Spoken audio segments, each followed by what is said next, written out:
कठिनाइयों भरा चेहरा। जिंदगी की कठिनाइयों से भरा चेहरा, पस्ता कद, मकतूल लख्ते जिगर का बाप, तबीयतन साबिर और फिर शायर। जन्मभूमि कोहटा पाकिस्तान, पंजाब, मुख्तसर पड़ाव बसिलसिला रोज़गार सखर सिंध, मुस्तकिल क़याम कराची, सररिश्ते इत्तलाआत में मुलाजिम, बासलाहियत, रोशन ख़याल, जदीद रुझानात का कायल, आगे बढ़ने की जुस्तजू, शायरी में खूब से खूब तर की तलाश।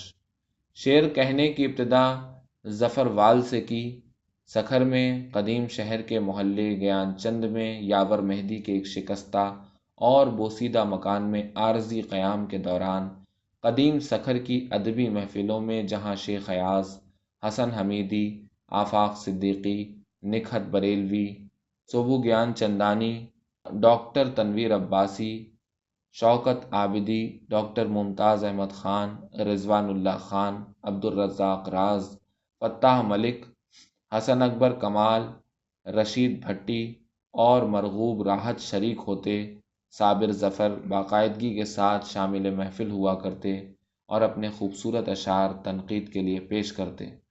फिर साबिर ज़फ़र ने कराची को रौनक बख्शी। कराची, जो कभी रोशनियों और इंसान दोस्तों का शहर था, अब मैदान करब बला है, जहाँ की रौनकें अब इस शहर से रूठ गई हैं। नाम मुज़फ़्फ़र अहमद, तख़ल्लुस साबिर ज़फ़र, शेर कहने का सलीक़ा खूबसूरत और अदायगी मज़बूत, तख्लीक़ शायरी ज़िंदगी से मरबूत, अफ़कार में नयापन, हर शेर में तरन्नुम और तरन्नुम में मीरास मौसीक़ी बदरजे अतम मौजूद। साबिर ज़फ़र के जहन में अशार कहकशां के मानिंद उतरते हैं और शहाब साक़िब की तरह बसूरत हर्फ औराक़ पर गिर जाते हैं और लोगों के जहन में यूं उतर जाते हैं जिस तरह बहार के मौसम में कुदरत फूलों में रंग और महक उतार देती है। कोई कहता है साबिर ज़फ़र गीतों का शायर है, कोई कहता है गज़ल का शायर है। मैं कहता हूँ साबिर ज़फ़र ज़िंदगी का शायर है कि उसकी पूरी शायरी ज़िंदगी के तख्लीक़ी अमल और मौसीक़ी की तमाम तर जुज़ियात से लबरेज़ है।